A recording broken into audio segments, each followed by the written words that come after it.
بسم الله الرحمن الرحيم. ومن أحسن قولا ممن دعا إلى الله وعمل صالحا وقال إنني من المسلمين. وما أرسلنا من قبلك من رسول إلا نوحي إليه أنه لا إله إلا أنا فاعبدون. ولقد بعثنا في كل أمة رسولا أن اعبدوا الله واجتنبوا الطاغوت فمنهم من هدى الله ومنهم من حقت عليه الضلالة فسيروا في الأرض فانظروا كيف كان عاقبة المكذبين. আর যদি বলা হয় যে না আপনাকে আসতেই হবে, এরপরে এরা আসলে ভালো, না আসলে সমস্যা নেই, এবার বোঝা গেল সিরিয়াল মেনটেন হচ্ছে, প্রায়োরিটি আসছে। তো তখন বলা হলো যে আল্লাহ যা চাইছেন এবং আপনি যা চাইছেন, এই এখন সাহাবীর বিশ্বাস বুঝতেই পারছেন, এখানে কিন্তু কোনো সাহাবী কোনোদিন আল্লাহ নবীকে আল্লাহ সমান করবেন, কিন্তু এরপরও শব্দে যে বোঝা যাচ্ছে যে সমান হবে, তা আল্লাহ নবী মানা করবেন। হ্যাঁ, তুমি মৌখিকভাবে হলো আমার নামটা এমন উল্লেখ করে ফেললে যে আল্লাহর সাথে সমান করার মতো ভাব না, তাইলে কি আল্লাহ নবী সাথে পার্থক্য, এখন শব্দেও পার্থক্য করেছে, বলছেন বলো যে আগে আল্লাহ যা চেয়েছিলেন পরে আপনি যা চেয়েছেন। পুরা ওই যে ওয়াওয়ার সুম্মার যে ব্যাখ্যাটা কিন্তু এইটা, মানে আল্লাহ এবং না বলে আল্লাহ অতঃপর, এটা হলো সুম্মা। আরবিতে সুম্মা বলা হয়, আমাদের বাংলাতে অতঃপর, আর ও বলা হয় এবং। এবং এই জিনিসটা শব্দে পার্থক্য বুঝতে দেয় না, সেই জন্য আল্লাহ নবী এটাকে মেনে নিতে রাজি না, বললেন যে না, আমিও জানি যে তোমার মতো সাহাবী মনের ভিতরে আল্লাহ এবং আল্লাহ নবী সাল্লাল্লাহু সমান করার কোনোই মানসিকতা নাই, কিন্তু শব্দটা এমন ভাবে প্রয়োগ হচ্ছে যাতে মনে হয় আশঙ্কা আছে, অবকাশ আছে। আর আরেকটা হলো যে পরবর্তীরা তো এটা তারা এই পার্থক্য বুঝবে না, তারা এবং দেখে অনুবাদ শুরু করে দিতে পারে। কোন যুগে আজকে আসছেন আপনারা, এবং এবং কি কিছুই না, এরপরেও সমান করার কত মানে চেষ্টা চলছে, সমান কি ঘন ঘন আরো আগাই দেওয়ার চেষ্টা চলছে। আল্লাহ যেখানে গিয়ে পারো সেখানে নবী দিয়ে কাজ হয়, নবী যেখানে অপারক সেখানে জিলানি দিয়ে কাজ হয়। এরা কি করতো যদি এই সুযোগ আল্লাহ নবী সাহেব রেখে দিতেন?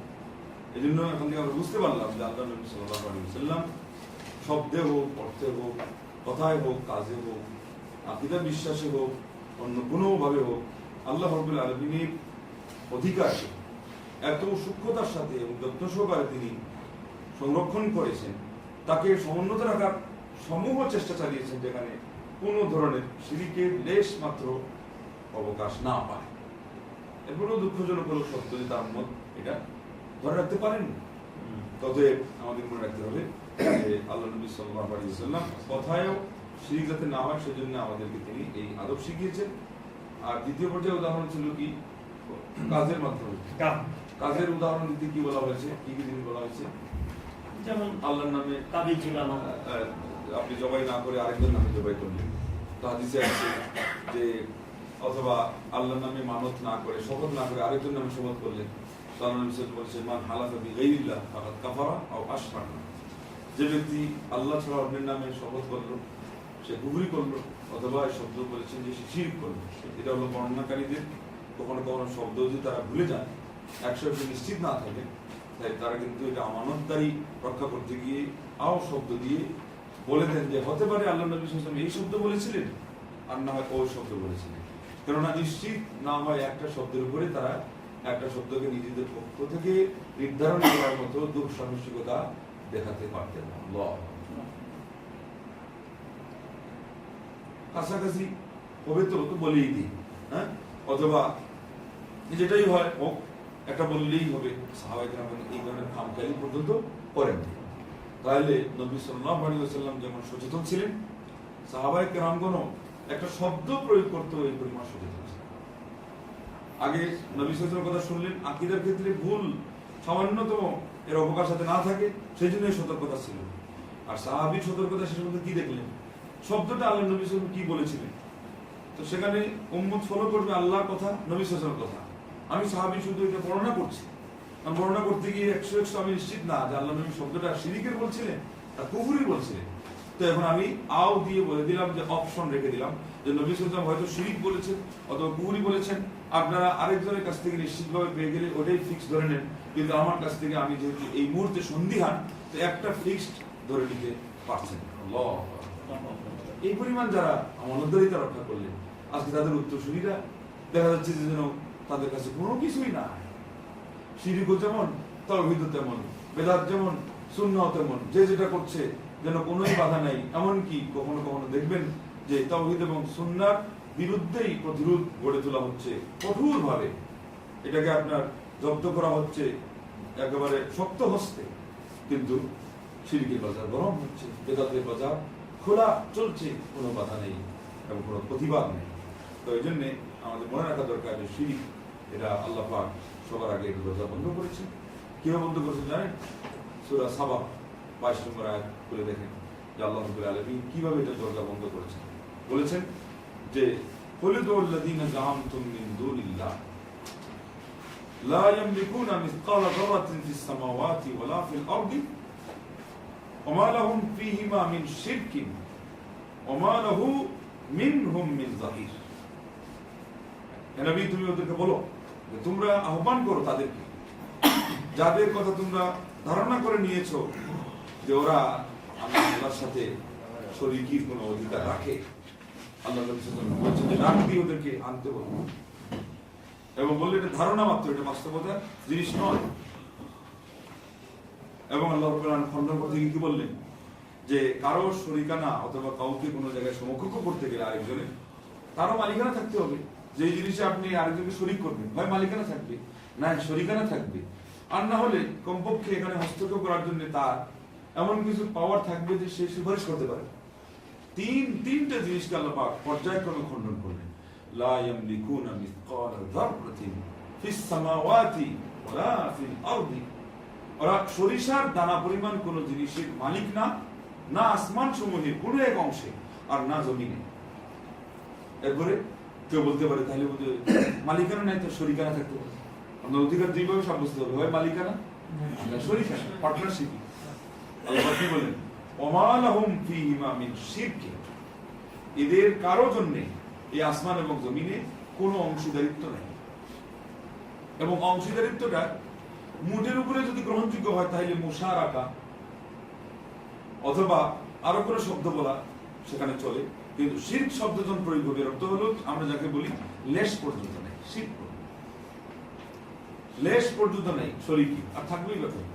এখন আরেক দল হয়তো সুযোগ খুঁজতো এইভাবে, আচ্ছা ঠিক আছে মালিকানা নাই কারো, সবই মালিকানা আল্লাহ, আসমান জমিনের মালিক তো আল্লাহ, বিয়াদিল মুলক তাবারাকাল্লাযী বিয়াদিল মুলক, এক বাক্যে তো রাজত্ব আল্লাহর হয়ে গেল, শরীকানাও নাই। এই আয়াত আল্লাহ এটাও অস্বীকার করলেন। এখন আরেকদল বলতে পারে মালিকানা শরীকানা ছাড়াও কোনো কোনো সময় দেখা যায় যে বাহির থেকে একজন লোক এসে, তার প্রভাব আছে, সে সুপারিশ করে কিছু ক্ষমতা প্রভাব খাটিয়ে কোনো একটা কিছু আদায় করে দিতে পারে। তাহলে একটা দরজা খোলা থাকে তাদের কাছে, এটা যে সুপারিশকারীদের দরজা। এই দরজা দিয়েই খ্রিস্টানদের কাছে কূপ ঢুকেছে, ইহুদিদের কাছে তাদের ওই আপনার যাজক ঢুকেছে, আর হিন্দুদের কাছে ঠাকুর ঢুকেছে, আর মুসলমানদের কাছে পীর বাবা ঢুকে পড়ে আছে। আমার আল্লাহ তোমার এই দরজা কিভাবে বলতে বললেন? ওমা লাহু মিনহুম মিন যাহির।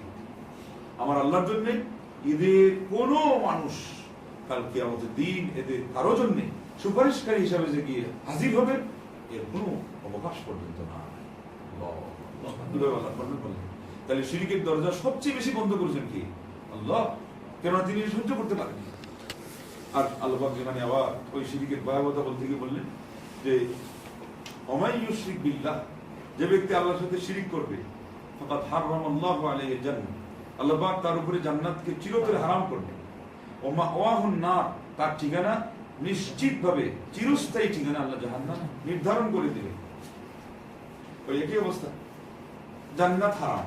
এখন কেউ ভাবতে পারে আচ্ছা ঠিক আছে জান্নাত আল্লাহ হারাম করে দিলেন, এটা পরে বলবো, জান্নাতটা আল্লাহ হারাম করে দিলেন, তো হতে পারে জান্নাতের আশপাশে কোথাও ওই যে আরাফ একটা জায়গা আছে না, জান্নাত জাহান্নামের মাঝখানে, হ্যাঁ, হতে পারে আল্লাহ পাক শিরকের কারণে ঠেলিয়ে বলবেন ফেরেশতাদেরকে ওদের বের করে দাও, ওকে কিন্তু গিয়ে হয়তো মাঝপথে অপেক্ষা করার একটু সুযোগ পাবে। আল্লাহ পাক এটা বর্ণনা করে বললেন ওমা ওয়াহুন না, ওকে খালি জান্নাত থেকে বের করা হবে তা না, একে অপমান অবস্থায় অপদস্থ অবস্থায় জাহান্নামে নিক্ষেপ করা হবে, এবং নিক্ষেপ করা হবে আর ওই আবার বেরিয়ে আসার সুযোগ আছে ওইটা খণ্ডন করতে গেলেন মা ওয়া। মা ওয়ার অর্থই হলো স্থায়ী ঠিকানা। আল্লাহ, আপনাদের দুনিয়াতে একটা থাকে স্থায়ী ঠিকানা আর একটা অস্থায়ী ঠিকানা। অস্থায়ী ঠিকানা থেকে যে কোনো মুহূর্তে আপনি প্রস্থান করতে পারেন, স্থায়ী ঠিকানা থেকে সাধারণত প্রস্থান করার সুযোগ নেই। তো দুনিয়ার হিসেবে তাও স্থায়ীটাও তো দুনিয়ার হিসেবে ক্ষণস্থায়ী। কিন্তু যখন পরকালের কথা বলা হলো মা ওয়াহুন না, এর অর্থ হলো তার কোনো দিন এক মুহূর্তের জন্য সে জাহান্নাম থেকে বেরিয়ে আসতে পারে। মা ওয়া তার ঠিকানা, তার একেবারে জীবনের অঙ্গিভাবে যেটা তার সাথে জড়িত থাকবে শেষ মুহূর্ত পর্যন্ত, এবং পরকালের জীবনটা কিন্তু কোন জায়গায় গিয়ে শেষ হবে তা না। এটাকে বলা হয় আবাদুল আবাদ, অনন্তকাল, যার কোনো শেষ নেই। সেই জীবনের ঠিকানাটা হচ্ছে তার জাহান্নাম। সকল আশা ভরসা শেষ। আবার ঘুরে ফিরে ওই যে আরেকটা দরজা, এই দরজাটা ওরা ব্যবহার করেছে যেটা যে কেউ হয়তো সুপারিশ করে বের করতে পারবে। আল্লাহ রাব্বুল আলামিন শিরকের কারণে যে সুপারিশের দরজা চিরতরে বন্ধ, এটা বললেন বোঝানোর জন্য ওমা লিয-যালিমিনা মিন আনসার।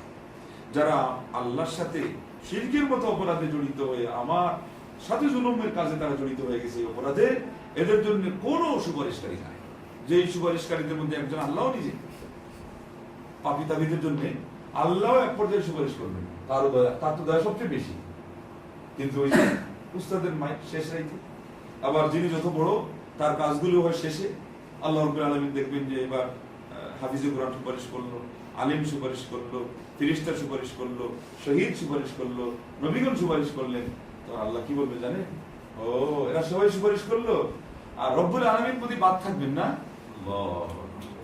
হতেই পারে না, আমার সুপারিশ তো আরো বড় হবে। আমি যেহেতু দাতা বড়, আমার দান আরো বড় হবে। তখন সবার আগে ডাক দিবে বাবাকে, আদম সন্তানের বাবা। বলে আল্লাহ বলুন না কি বলতে চাচ্ছেন? বলে আখরিজ বেস্তান না, জাহান্নামী বাহিনীগুলোকে নিয়ে চলে আসো, ওরা জাহান্নামে থাকবে না। আমি আল্লাহ সুপারিশের পর্ব এসে গেছি। এবং নবীরা তো ওই যে হালকা পাতলা পাপ করেছে, শহীদরা, নেক বান্দারা, হাফিজরা জান্নাতের এক স্তর থেকে আরেক স্তরে উঠানোর জন্য সুপারিশ করতেছেন। পাপের কারণে এটা মাফ হয়নি, ছোটখাটো পাপ যাচ্ছিল শাস্তির ওখানে, আল্লাহ কাছে সুপারিশ করে বলছেন আল্লাহ তুমি যেতে দিও না। এইভাবে মুসলিম সাধারণ মুসলমানদের একদল আছে, আপনার সাথে নামাজ পড়ছে, রোজা করছে, হজ করছে, মুসলিম শরীফের হাদিস। আল্লাহ নবী সাল্লাল্লাহু আলাইহি ওয়াসাল্লাম বলেছেন যে সবচেয়ে বেশি মামলা মোকদ্দমা যে বাদী এবং বিবাদীর যে ঝগড়া হয়, তার চেয়ে কঠিন ঝগড়া হবে কিয়ামতের দিন এই ধরনের কিছু মানুষের ক্ষেত্রে, ওই ধরনের ভাইদের পক্ষ থেকে যারা একসাথে নামাজ পড়ছে, রোজা করছে, হজ করছে, আর প্রতিপক্ষের ফয়সালা হয়ে গেছে জাহান্নামে। তো ওরা বসেই থাকবে, কথা বলতেই থাকবে যে আল্লাহ পাক একসাথে আমাদের সাথে নামাজ পড়লো, রোজা করলো, হজ করলো, আর ওরা জাহান্নামে চলে যাবে। আল্লাহ ওদেরকে তুমি দিয়ে দাও। হাদিসে আসছে আল্লাহ নবী সাল্লাল্লাহু আলাইহি ওয়াসাল্লাম বলছেন শেষ পর্যন্ত সুপারিশের খাতিরে এদের সুপারিশের মাধ্যমে ওই সাথীগুলো অন্যান্য পাপের কারণে জাহান্নামে যাওয়ার কথা ছিল, আল্লাহ পাক জান্নাত দিয়ে দেন। তাহলে সুপারিশের একটা পূর্বই আছে। আপনি কি বুঝলেন যে ভালো নাও হতে পারলে ভালো মানুষের তো সম্পর্ক রাখবে। আল্লাহ আল্লাহ আল্লাহ ফামালানা মিন শাফিঈ ওয়ালা সাদীকিন হামীম। দুঃখ করে কিয়ামতের দিন একদল বলবে যে আমাদের জন্য কোনো সুপারিশকারীও নাই আর আমাদের জন্য কোনো অন্তরঙ্গ বন্ধুও না। ওই যে সুপারিশকারীদের যত শ্রেণী সেগুলো বাদ গেল তো গেল। এমন একজন ভালো নেক বন্ধু থাকলে তাদের আশা ছিল যে দেখছে তাহলে চোখের সামনে যে সৎ বন্ধু তার বন্ধুকে সুপারিশ করে নিয়ে চলে গেছে। এরা দুঃখ করে বলছে আমাদের অন্যান্য সুপারিশকারী কেউ থাকলো না আর আমাদের কোনো অন্তরঙ্গ বন্ধু আজকে ভালো একজন বন্ধু পাইলাম না যার সুপারিশে জান্নাত যেতে পারে। এই জন্য আগের যুগের সালেফে সালেহিনরা এত আমল ভালো থাকা সত্ত্বেও যাকে আরো যত বেশি ভালো আমলদার মনে করতেন তার সাথে বন্ধুত্বের সম্পর্কের জন্য তারা লালায়িত থাকতে। আর আজকে আমরা কেউ কারো প্রবাই করি। ওমর খাত্তাব রাদিয়াল্লাহু আনহু বলছেন যে ইসলামের পরে একজন মানুষের এর চেয়ে বড় নিয়ামত নেই যেটা হলো একটা সৎ বন্ধু হতে পারে। সৎ বন্ধু। আর আল্লাহ নবী সাল্লাল্লাহু আলাইহি ওয়াসাল্লাম উদাহরণ দিয়ে বললেন যে আপনার আতর বিক্রেতার নেয়, হয় আপনি কিনবেন, আপনার সে লাগিয়ে দিবে, আপনার সুগন্ধি এসে যাবে। সৎসঙ্গে সর্বনাশ, আর এর বিপরীতে অসৎ সঙ্গে সর্বনাশ। কাল কিয়ামতের দিন হবে তো সব আল্লাহর ফয়সালা। এত অসংখ্য অগণিত মানুষ, অগণন আদম সন্তান, এদের মধ্যে কে কাকে চিনবে, আজকের এই দুনিয়ার পরিবেশে কতবার দেখেছেন, শতবার তার সাথে কথা হয়েছে, কিন্তু বড় কোনো গণজমায়েত হলে আপনিও চিন্তা করেন না যে দেখা হয়ে গেলে আশ্চর্য হয়ে যান। হজ্জের মৌসুমে যদি কারোর সাথে অনাকাঙ্ক্ষিত ভাবে, অযাচিত ভাবে কোনো ধরনের পূর্ব অদা অঙ্গীকার ছাড়া দেখা হয়ে যায়, কি পরিমাণ আনন্দিত হন, সবচেয়ে বেশি স্ট্রেঞ্জ হয়ে যান। এটা সাডেনলি হয়ে গেল, এটা হঠাৎ করে জিনিসটা হয়ে গেল, হ্যাঁ, আশ্চর্যের ব্যাপার। আল্লাহু আকবার। সেই জায়গায় যদি ব্যাপারটা আরো হয় যে একজন দেশ থেকে, একজন বিদেশ থেকে, ওই যে একজন ভাই তার ভাইয়ের অধিকার নষ্ট করেছিল, তারপরে তার মনে অনুশোচনা লাগলো, এই লোক অভিমান করে সৌদি আরবে এসে গেল, যোগাযোগ পর্যন্ত বন্ধ করে দিল, তারপরে সে তার উত্তরাধিকার হিসাব করে সাথে নিয়ে ঘুরতে লাগলো। 17 লক্ষ রিয়াল একজন বাংলাদেশি মানুষের তার বাপের পৈতৃক সূত্রের উত্তরাধিকার সূত্রে থাকতে পারে, এটা সৌদিরাও পর্যন্ত চিন্তা করতে পারে না। আর 17 লক্ষ রিয়াল ওই ভাই পকেটে নিয়ে ঢুকতে পারে, অপেক্ষা করতে পারে, হাঁটতে থাকতে পারে এই মিনা, আরাফা, মুজদালিফা, কাবা এগুলোর চত্বরে ওই ভাইয়ের অনুসন্ধানে তার অধিকারের সেই অনুভূতিটা ব্রেইনে জাগরিত হয়েছে। সৌদিরা পর্যন্ত জিহ্বায় কামড় দিয়ে বসে থাকছে। আল্লাহু আকবার। কিন্তু সেই দিনই 2-3 বছর আগে সেই দিনকার চিত্র দেখে পুরা সৌদি আরবের জনগণ পর্যন্ত আশ্চর্য হয়ে গেছে এবং তারা স্ট্রেঞ্জ হয়ে গেছে যে অবস্থাটা হবে। আল্লাহু আকবার। কে কাকে চিনবে, কে কার খোঁজ করবে, সবই তো ইয়ানফসি ইয়ানফসি নিয়ে ব্যস্ত। নবীরা পর্যন্ত ইয়ানফসি ইয়ানফসি, আমার কি হবে, আমার কি হবে। মা যাবে সন্তানের কাছে, বাবারে শীতের দিনে, এই কঠিন শীতের দিনে তুই পেশাব করে আমার শরীর ভিজিয়ে ফেলেছি, কোনো কষ্ট মনে না করে আমি উঠে গেছি, তোর সেবা শুশ্রূষা করেছি। আমার পার্শ্বদেশ ছিল তোর বিছানা, আর আমার বক্ষদেশ ছিল তোর খাদ্য পানীয় ব্যবস্থা, মানে দুধ পান করিয়েছে মা। তো দুনিয়াতে তোর কাছে বিশেষ কিছু চাইনি, কিন্তু আজকে আমার ভয় হচ্ছে যে একটা নেকির কারণে হতে পারে আমার পাপের পাল্লা ভারী হয়ে যাবে আর পুণ্যটা কম পড়ে যাবে, তো আমাকে একটা নেকি মাত্র দিয়ে দেবো, বেশি না কিন্তু বলতে একটা। ছেলে কি বলবে? ছেলে বলবে যে মা রে, আজকে আমি তো আমার ওই একটা নেকির অপেক্ষা, কার কাছ থেকে যেন পাই, আমাকেও তুমি চিনলে না, আমি তোমার মা, ওই মা যে মা তোমাকে এত কষ্ট করে লালন পালন করেছে, মা আজকের এই কঠিন বিভীষিকাময় অবস্থাতে ওই পরিচিতি কাজ দিচ্ছে না, জানছি তুমি আমার মা, কিন্তু মেনে নিতে পারছি না, কারণ আমাকে বাঁচাইতে হবে সবার আগে জাহান্নামের যে কঠিন শাস্তি অনুমান নেয়। কি আমাদের কঠিন বিভীষিকাময় প্রলয়ন করি, আসল পরিস্থিতি হলো ওটাই না। হ্যাঁ, يوم تذهل كل مرضعة عما أرضعت وتضع كل ذات حمل حملها وترى الناس سكارى وما هم بسكارى ولكن عذاب الله شديد। প্রত্যেক দুগ্ধদাত্রী মা তার দুগ্ধপুষ্ট সন্তানের কথা ভুলে যাবে। এটাতে গেল একটা, সন্তানের কথা ভুলে যাবে, দুধ খাওয়াচ্ছিল হঠাৎ করে ভুলে গেল। এর চেয়ে আরো কঠিন, وتضع كل ذات حمل حملها। গর্ভধারিণী মা কোন ধরনের ধাত্রী ছাড়া, কোন ধরনের সেবিকা ছাড়া, কোন ধরনের ডাক্তারদের সহযোগিতা ছাড়া, নিজেরও ভ্রুক্ষেপ নাই কখন গর্ভপাত হয়ে গেছে তার খবরই থাকবে না। আর সকল মানুষকে তুমি দেখবে যে ঘুরপাক খাচ্ছে মাতালের মতো, তারা যেন বেহুশ হয়ে আছে, অমাহম্মি সুকারা। কিন্তু কোন নেশাজাত দ্রব্য গ্রহণ করে যে মানুষ পাগল হয়, মাতাল হয়, তাদের কাছে ওই জিনিসটা নাই। বিভীষিকাময় অবস্থা কিয়ামতের দিনের এই কঠিন পরিস্থিতি দেখে তার যে তর্জন গর্জন, তার যে সেই আর আল্লাহর রাগ, যে এই ধরনের রাগ আর কোনোদিন রাখবে না, এগুলো দেখেই তাদের হুশ বেহুশ, সেন্সলেস। একজন দেখা যাচ্ছে পাগল, অথচ আল্লাহ পাক বলছে তারা পাগল না। এই সেই আছে। ইয়াউমা ইয়াফিরুল মার'উ মিন আখিহি ওয়া উম্মিহি ওয়া আবিহি ওয়া সাহিবাতিহি ওয়া বানিহি। কেন? লিকুল্লি ইমরিইন মিনহুম ইয়াউমা ইযিন শা'নুন ইউগনি। আপন ভাই থেকে দূরে সরে যাবে। সাধারণত ভাইয়ের কথা আগে আসার ব্যাপার ছিল না, কিন্তু ওই যে দুনিয়ার জীবনে চলতে গেলে ভাই ভাই অভিজ্ঞতার দিক থেকে কাছাকাছি থাকে। মা তো সবচেয়ে আপন, কিন্তু উনি হবেন অন্ধের মহলের বিশেষজ্ঞ, আর সংসারের ব্যাপারে ভাই বেশি জানছে। তা আল্লাহ পাক এখানে বললেন যে ওই ভাইটা যে কাছে থাকতো, আপন ভাই, আপন বন্ধু হিসেবে থাকতো, সবার আগে আল্লাহ পাক ভাইটাকেই বললেন যে সেই দূরে সরে যাবে। ইয়াফিরু, এমনি না কেটে পড়বে, ইয়াফিরু পালিয়ে যাবে, না জানে আমাদের কিছু বলে বসে, আমি তো দিতে পারবো। ইয়াফিরু পালিয়ে যাবে। মিন আখি, আগে বললেন ভাই, ও আবি, মিন আখিহি ও আবি, বাপ থেকেও পালিয়ে যাবে।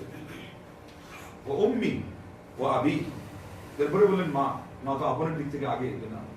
তারপরে বললেন যে আবি, বাপটাও থাকবে না, কেউ মনে করতে পারে না তাহলে সবজন চলে গেল, ভাই তো হলো আমার সহপাঠী ছিল, চালাক বেশি, আর মা তো ছিল অন্দরমহলের অনেক জিনিসই সে আর হতো না, বাপও তো থাকবে, শেষে বলে বাপও থাকবে। ও সাহিবাতি ও বানি, তার স্ত্রীও থাকবে না, তার সন্তান সন্ততিও থাকবে না, কেউ থাকবে না,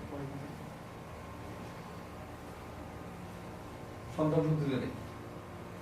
শেষ মতো হতে বলছিল যে আমার স্ত্রীটা সুখী দুঃখী তো সংসারের সব কাছে সেই থাকতো সাথে, আর আমি তার সাথে সুখ বুদ্ধিয়ে থাকতাম।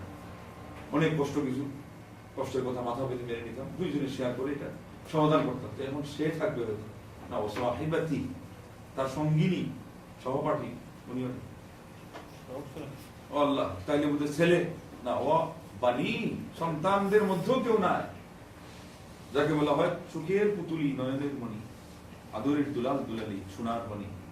হ্যাঁ, তাদের জন্য মা বাপ সবকিছু ত্যাগ দিতে পারে, আছে না? আপনারাই তো ত্যাগ দিচ্ছেন, নিজেরা ইনকাম করছেন ঠিকই, কিন্তু একটা কিছু ভালো না খেয়েও সন্তানের তাগিদে দিয়ে দেন, আমার ছেলে লেখাপড়া করুক, আমার মেয়েটা একটু ভালো জায়গায় তার সংসারের জন্য ব্যবস্থা হোক, ইসলামের বিধান অনুযায়ী লঙ্ঘন করো, যৌতুক দিচ্ছেন, যেটা দেওয়া, যে পরিমাণ দেওয়া ঠিক না, আড়ম্বরপূর্ণ, যার কারণে এটাকে দেখে আরেকজন গরিব তার মেয়েকে বিয়ে দিতে পারছে না, কারণ ডিমান্ড সমান হয়ে দাঁড়িয়ে গেছে।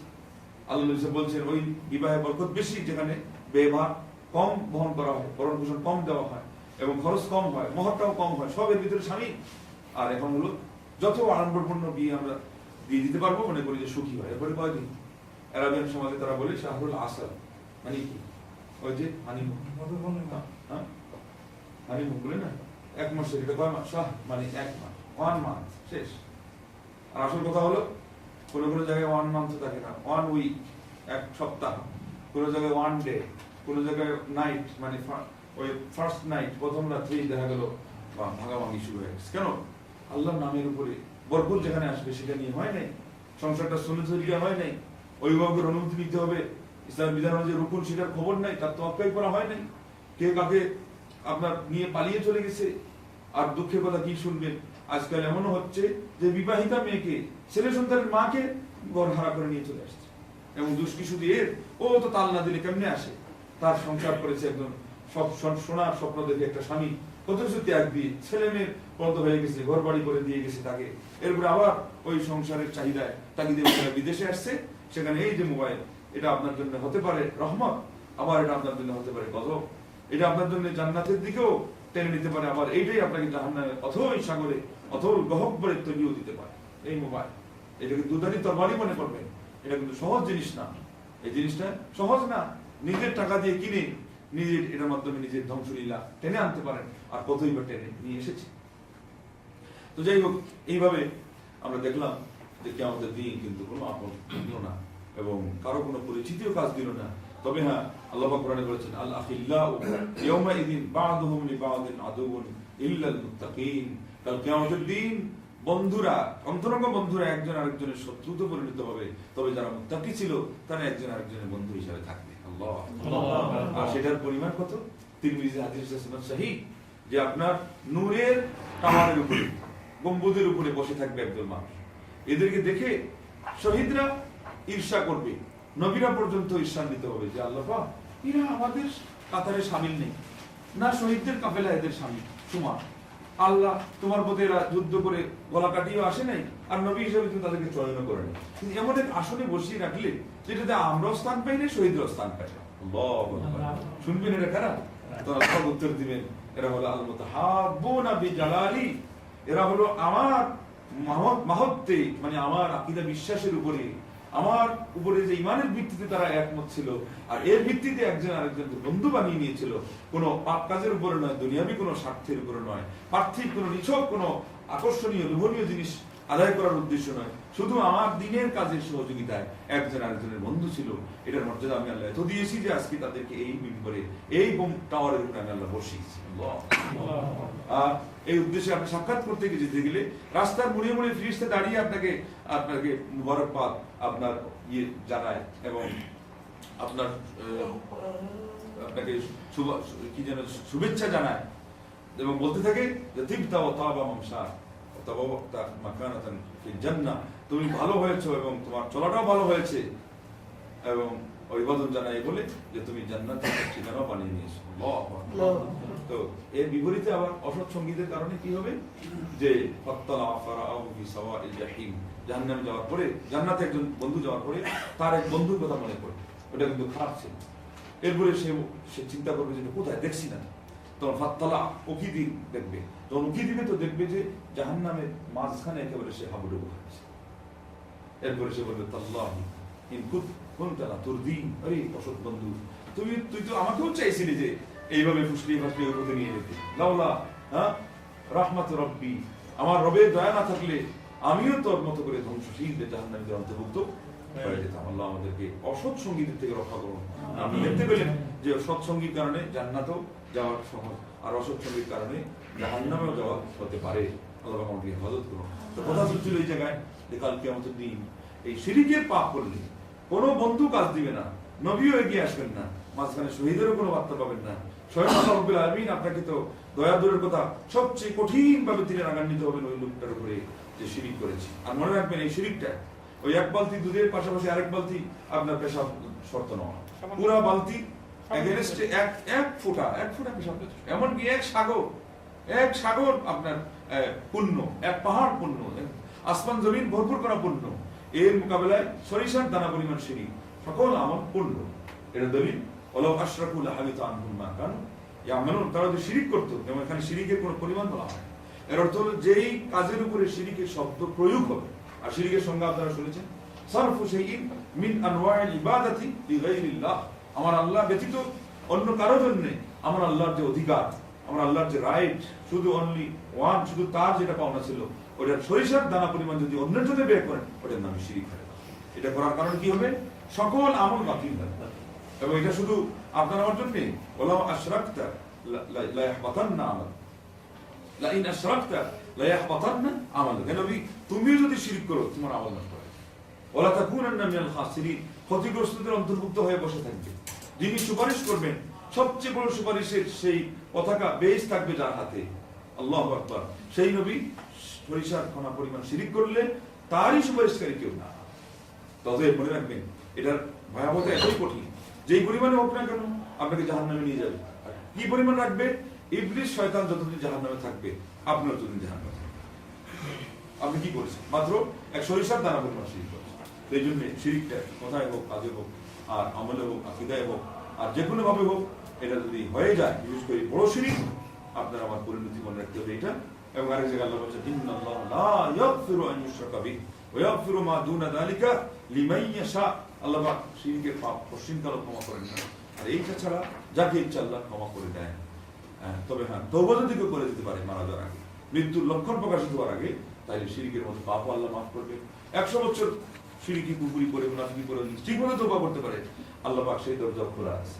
এখান থেকে শিক্ষা কিন্তু আরো কঠিন হচ্ছে যে আল্লাহ এত দয়ার অধিকারী যে শিরকের মতো পাপ তওবা করলে মাফ করতে পারে, আর এত বড় পাপ নিয়ে আর তুমি চলে যাচ্ছ চিরস্থায়ী জাহান্নামী হয়ে, এইভাবে দুনিয়া থেকে বিদায় নিয়ে তোমার মতো কাণ্ডজ্ঞানহীন, তোমার মতো হতভাগা, তোমার মতো নিজের হাতে নিজের পায়ে পড়ার কোনো মানুষ তো আর কেউ নাই। এজন্য আল্লাহ পাক বলছেন, ওয়ালাকিন কানু আনফুসাহুম ইয়াজলিমুন ওয়া মা যালামাহুমুল্লাহু ওয়ালাকিন কানু আনফুসাহুম ইয়াজলিমুন, আল্লাহ পাক কিন্তু কারো উপরে জুলুম করেননি, তারা নিজেরাই নিজের উপরে জুলুম করে। ওয়া মা রাব্বুকা বিযাল্লামিল লিল আবিদ, তোমার রব তার বান্দার জন্য সামান্যতম জুলুম করেন না। তাই কাজ কি হয়েছে, বিমা কাসাবাত আইদিহিম, বিমা কাসাবাত আইদিন নাস, এটা কিন্তু আমাদের হাতের কামাই। ততএব আজকে আমরা এই দুনিয়াতে যে আসি, এই যে সময়টুকু, এটার জন্য তাওহীদ এবং শিরকের সেই জ্ঞান এবং এটা আমল করা, আর শিরক থেকে বাঁচা, তাওহীদ অবলম্বন করা, এই কাজের জন্য ব্যয় হয়। এবং মনে রাখবেন জীবনের সবচেয়ে বড় আপনার গুরুত্বের দাবিদার, প্রায়োরিটিতে এবং ক্লাসিফিকেশনে, এটা হলো আল্লাহর অধিকার সম্পর্কে ওয়াকিফাল হওয়া, অবগত হওয়া, তারই নাম হলো তাওহীদ। আর এর বিপরীতে কোন জিনিসটা আমার অজান্তে এসে এই সৌধকে, এই অট্টালিকাকে ভেঙে খান খান করে দিতে পারে, এবং এক তিল পরিমাণ জিনিস এসে এটার আসমান জমিনের শূন্যস্থান ভরপুর করা, সকল পুণ্যকে শেষ করতে পারে। এই যে মহাপাতকী, এই যে প্রলয়নকরী ক্যান্সার এবং এই যে রোগ, এই ব্যাধি, সেটা থেকে আপনাকে আমাকে সজাগ থাকতে হবে। সেই আল্লাহর দয়ার কথাও আবার মনে রাখবেন, যে আল্লাহ পাক বলেছেন, লাউ বালাগাত যুনুবুকা আনানাস সামা, বান্দারে তোমার পাপ যদি আসমান জমিন পর্যন্ত পৌঁছে যায়, লাউ আতাইতানি বিকুরাবিল আরদি খাতায়া, আবার বলছেন তোমার পাপ যদি আসমান জমিনের সেই ঠাই পেয়ে যায়, সেই লাগাম পেয়ে যায়, সেই পর্যন্ত পৌঁছে যায়, কিন্তু এরপরে তুমি সুম্মা আতাইতানি লা তুশরিকু শাইআ, এরপরে আমার কাছে এসেছো শিরিক ছাড়া, লা আতাইতু বিল কুরআনি মাগফিরা, আমি আল্লাহ আসমান জমিন ভরপুর করে ক্ষমা নিয়ে তোমার দরবারে তোমার সামনে হাজির হব। আল্লাহু আকবার। তো যে আল্লাহ এই শিরিকটা এত কঠিন ভাবে দেখেন যে এর মোকাবেলায় অন্যান্য সকল আপনার পাপগুলোকে আল্লাহ মাফ করতে পারে, কিন্তু আবার এটা শৈশবপনা হয়ে গেলে অন্যান্য আসমান জমিন শূন্যস্থান ভরপুর করা পুণ্য দিয়েও কোনো কাজ হবে না, আল্লাহ এটা কোনোই পরোয়া করেন না। তো সেই জায়গায় আমাদেরকে কেন আজকে শিরিক সম্পর্কে এত উদাসীন থাকতে হবে, এবং আমাদের সমাজে আজকে একদল কেন আমাদেরকে এই পরিমাণ উৎসাহিত করছে আমাদেরকে যে শিরিক করো, সমস্যা নেই, আল্লাহ পাক ক্ষমাশীল, সকল গুনাহ মাফ করবে। তো তওবা করতে বলতে হবে, তো তওবা মানে তো হলো শিরিক পরিহার করতে হবে, আর পরিহার করতে গেলে আপনাকে জানতে হবে 10টা প্রধান ইমান ভঙ্গের জিনিস আছে। মনে রাখবেন তার একটা যদি হয়ে যায় যথেষ্ট আপনার ইমান ভঙ্গ মানতে হবে। যেমন অযু ভঙ্গকারী প্রধানত 6টা জিনিস আছে, কিন্তু আপনার জন্য 6টা অপেক্ষা করার কোনো সুযোগ রাখা হয় না। অযু করেছেন, সব ঠিক আছে, নামাজ পড়েছেন, দ্বিতীয় রাকাত তৃতীয় রাকাতে পৌঁছে গেছেন, হঠাৎ করে পিছন থেকে বায়ু বের হয়ে গেছে, আপনি এখন অপেক্ষা করবেন যে আরো তো 5টা আছে, ওগুলো ধরে রাখতে পারেন নাকি? হ্যাঁ, শেষ, ওই চলে গেছে, নামাজের আর কোনো এখানে অবকাশ নাই, অযুও সেখানে নাই, আপনাকে অযু করতে হবে। তো ঠিক যে কোনো একটা ভঙ্গার জিনিস যদি এসে যায়, আর সেটা কত সূক্ষ্ম আপনারা বিস্তারিত ব্যাখ্যা প্রসঙ্গ জানতে পারবেন, কথায় কথায় হয়ে যাচ্ছে। আর মনে রাখবেন যে ছোটগুলো সম্পর্ক সজাগ থাকা দরকার, তবে ছোট এবং বড়গুলোকে সমান করাও কিন্তু একটা অদূরদর্শিতার কাজ। একটা মানুষ আপনাকে একটা লাঠি দিয়ে দিল, আর আরেকজন আপনাকে একটা থাপ্পড় দিল আসতে করে, দুইটা কি সমান? তো দুনিয়ার বিচারেও যদি অপরাধ সমান না হয়, আমার আল্লাহর বিচারে কিন্তু অপরাধ সমান হবে না। অপরাধ যেটা যত ভয়াবহ তার শাস্তি তত বেশি। তো হ্যাঁ, এরপর আলিমের বলছেন শিরিক শব্দের প্রয়োগটা আমাদেরকে কঠিন ভাবে ভাবিয়ে তোলে, আমাদেরকে যেন ভীতি এবং ভীত সন্ত্রস্ত করে, এবং এখান থেকে যেন আমরা 100 হাত নয় আরো যত বেশি দূরে থাকতে পারি, কেননা ছোটটাই তো শেষ পর্যন্ত বড়টার কারণ হবে, এবং বেদাতটাই শেষ পর্যন্ত শিরিকে নেওয়ার কারণ হয়, পাপটাই শেষ পর্যন্ত আপনার বেঈমান করার পর্যন্ত পৌঁছে দেয়। এই জন্য সবটা থেকে আমাদেরকে সজাগ এবং সতর্ক থাকতে হবে। মহান আল্লাহ যেন আমাদের সবাইকে তৌফিক দান করেন, এবং এটা খালি আমল করবেন আর এই অন্যদের পৌঁছাবেন না সেটাও না। আল্লামা ইকবাল বলেছিলেন যে মাহফিলে কৌন মাকা सहर व शाम फिरे, मैं तौहीद को लेकर सिफत जाम फिरे, दश्त में कोह में लेकर तेरा पैगाम फिरे, और मालूम है तुझको कभी नाकाम फिरे। अल्लाह सकाल नয়, সন্ধ্যা নয়, রাত্রি নয়, দিন নয়, সব সময় তোমার তৌহিদের সেই সুধা নিয়ে আমরা ঘুরেছি, ফেরি করেছি মানুষের ধারে ধারে এটাকে বিতরণ করার জন্য। এবং তুমি জানো যে পাহাড় পর্বত পর্যন্ত আমরা ছাড়িনি, এবং সমুদ্র পর্যন্ত আমরা ছাড়িনি। ওই যে কবির নাফে রাদিয়াল্লাহু তাআলা আনহু কৃষ্ণ সাগরে পর্যন্ত তিনি সেখানে ঘোড়া দৌড়ালেন, এরপরে আসমানের দিকে ইশারা করলেন, আল্লাহ যদি জানতাম যে ওই সাগরের ওপারে কোনো জনবসতি আছে, তোমার তাওহীদের দাওয়াত নিয়ে আমরা সেই জায়গাতে পৌঁছে যেতাম। अपने अपनी तादिर उत्तरसुरी दस्त है, दरिया को ना छोड़े हमने, बहरे जुल्मत में घोड़ा दौड़ा दिए हैं हमने, पहाड़ तो पहाड़ সে আবার কি সাগরের বুক চিরো আমরা আমাদের ঘোড়া নিয়ে তোমার তাওহীদের দাওয়াত, তোমার তাওহীদের पैगाम বার্তা পৌঁছানোর জন্য আমরা ছুটে চলেছিলাম। আল্লাহু আকবার। वक्त फरहत है कहा काम अभी बाकी है, नूर तौहीद का इत्माम अभी बाकी है। বিনোদনের সময় কোথায়, এনজয়ের সময় কোথায়, আর আপনার টাইম পাস করার সময় কোথায়? আমাদের গুরু দায়িত্ব এখনো বাকি আছে। তাওহীদের আলো এখন পর্যন্ত অনেক জায়গা অন্ধকার হয়ে আছে, এটা না পেয়ে সেটা পৌঁছে দেওয়ার দায়িত্ব আমাদের এখনো বাকি আছে। এটার পরে শেষে কি বলছেন যে আল্লাহ তোমার পয়গাম নিয়ে আমরা ঘুরেছি, এবং তুমি জানো কখনো কখনো আমরা বিফলে ফিরে এসেছি, নিরাশ হয়ে ফিরে এসেছি, আমাদেরকে ফিরত দেওয়া হয়েছে। তাইফের মাঠে আমাদের নবীকে ফিরত দেওয়া হয়েছে, তো আপনাকে আমাকেও কখনো কখনো ফিরত দেওয়া হতে পারে। সেই জন্য আপনি শঙ্কিত হবেন না, ভীত সন্তুষ্ট হবেন না, ক্ষান্ত হবেন না, বরং ওয়ালা তাহিনু ওয়ালা তাহজানু ওয়া আনতুম লা আলাউনা ইন কুনতুম মুমিনিন। হীনবল হয় না, দুশ্চিন্তাগ্রস্ত হয় না, তোমরাই বিজয়ী হবে যদি তোমাদের ঈমান এবং আস্থা দৃঢ় থাকে। অতএব দৃঢ় আস্থা নিয়ে আপনি অবশ্যই মুমিনের তাওহীদের কাজে, এই তাওহীদের পথে মহান আল্লাহ অবশ্যই আমাদেরকে সাহায্য করবেন, দুনিয়ার সাথে শুরু করবেন। এটাই আমাদের শেষ কথা। আল্লাহ আমাদেরকে কবুল করুন।